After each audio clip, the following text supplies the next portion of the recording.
Hello and welcome, you handsome devils, to the horrible beginning of my aggressively mediocre Formula 3 championship. iRacing recently announced that they'd be adding a fixed setup F3 championship, and I've been waiting to get into some open wheel racing for a while. I figured this was a great chance to buy the car, and with Watkins Glen 6-hour race coming up that weekend, I figured this would be a great way to learn the track and kick off my open wheel career. So without further ado, let's get to the footage you are watching. That was the first qualifying session for the first race that I did. Yes, I did have to do this multiple times, and I cocked it up. I don't know if you saw turn 1 last time. It goes alright this time around, but last time I was well wide and posted a pretty dismal 143, which was never going to be good enough, especially in a competitive lobby, to put me anywhere really other than the back. So I got going on the second lap. This lap was going a hell of a lot better until I did that, and then it's another off track, so it didn't count. As you can see, I managed to qualify in second last position, which is not exactly great. Oh, no, never mind. That's last place now. Okay, so here we are on the grid, ready for the race. Obviously, starting at the back is not ideal, but if I get a really strong start, maybe overtake some people down into turn 1, get through as many as I can through the first lap. Obviously, I did lots of practice starts, so here we go. Green, floor it. Green, green, green. I'll be smart.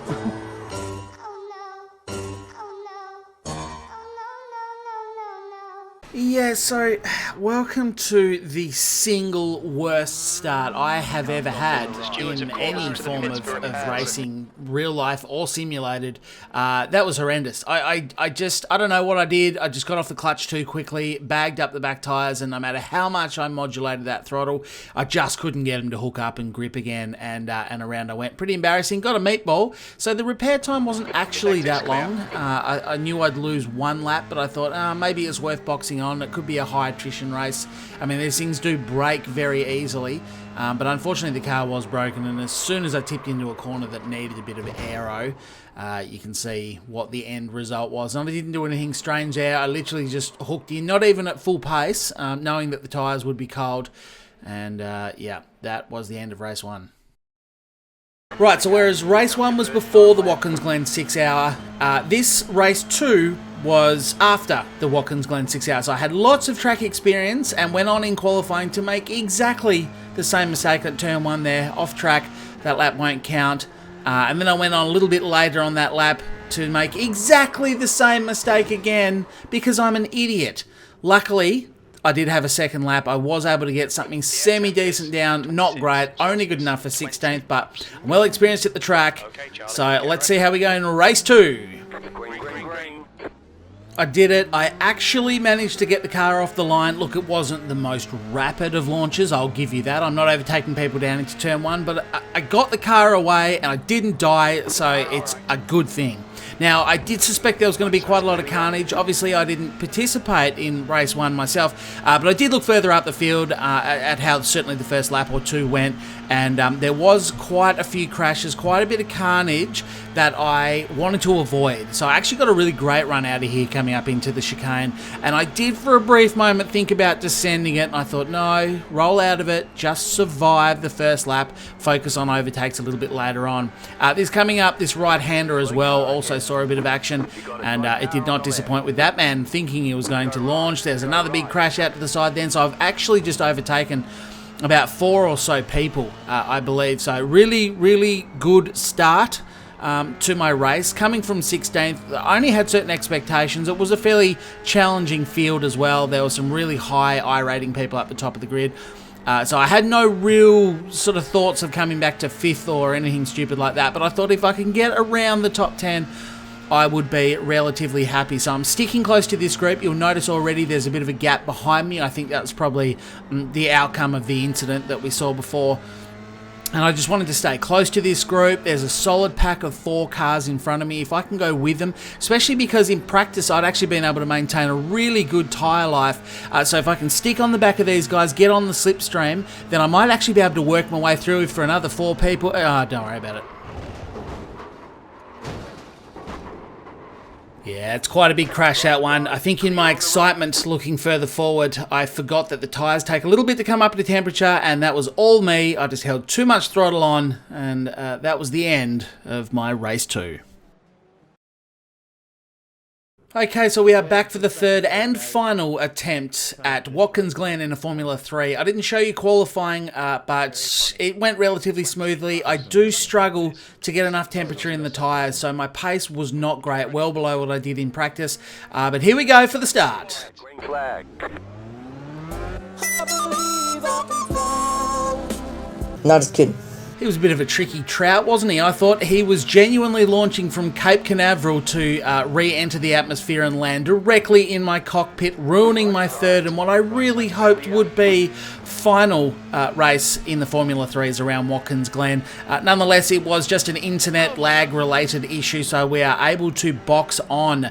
Obviously, I haven't really mentioned my iRating or safety rating, but yes, it is kind of in free fall. Even the Watkins Glen 6 hour, which has now been run and done as I recorded this race, didn't go so well. I mean, it is available on my channel if you happen to have a spare 6.5 hours to pop a bit of a video on and watch through. And we've had a bit of an accident in front here. That guy is facing the wrong direction. That's going to put him right to the back of the field. But yeah, there is about 25 minutes of the Watkins Glen 6 hours you won't need to watch because it was our car sitting in the pits getting repaired. So unfortunately, even that did decrease my iRating and safety rating a little bit. So it's all been pretty painful, to be honest, this whole Formula 3 experience. But it's a tough lobby. This is a really tough lobby, and I was hopeful if I could survive as that guy goes around. And we've just managed to avoid collision there. Some good decision making, I think, from both of us, really. The young fella in front of me decided to zig right, and I zagged left. We both managed to avoid contact, so that's good. And of course, it is an extra position that we do get to move up now. But yeah, I just really wanted to have a clean race. That's what this was about. You know, I presumed if I could get somewhere in the top half of the field, I should at least get some positive iRating and possibly stem the hemorrhaging safety rating, which I currently have. And I was able to do that, which was good. This is why it's the third and final race, but it's been a real experience. In fact, I've jumped right through there to the final lap of the race. The reason for that is there was really nothing to show. I was sitting there editing this video, and I thought, well, I'm not going to play the whole race, so just get the highlights. And to be fair, there just was nothing. I spent nearly the entire race on the track, totally by myself. I have picked up a few spots, as you can see. I am now in 11th, which I'm very happy about.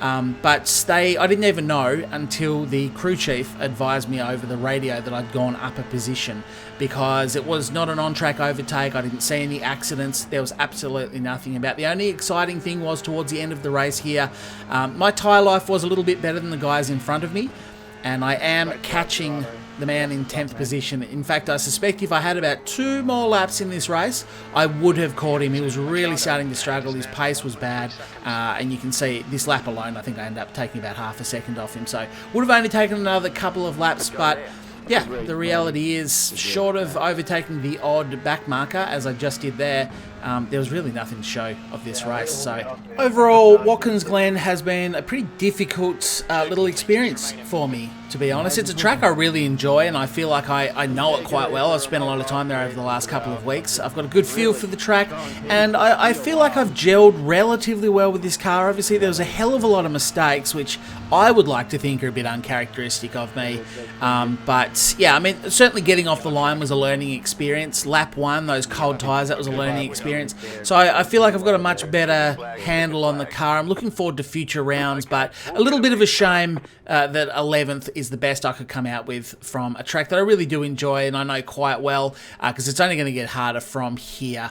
Nonetheless, we'll see how we go. I'm also going to do a supercars race around Watkins Glen, so stay tuned to my channel. If you are new, please do hit subscribe. I'm going to try out a supercars race. But yeah, anyway, hopefully you've enjoyed the video. Please leave a like if you do. Big thank you to my members. This is something I should have been doing a long time ago, so I'm going to start putting my members at the end of the video. If you do want to be a member, there is a join button below the video, but otherwise, thank you very much for watching. You're an absolute legend. It's been a pleasure, and I'll talk to you next time. Bye for now.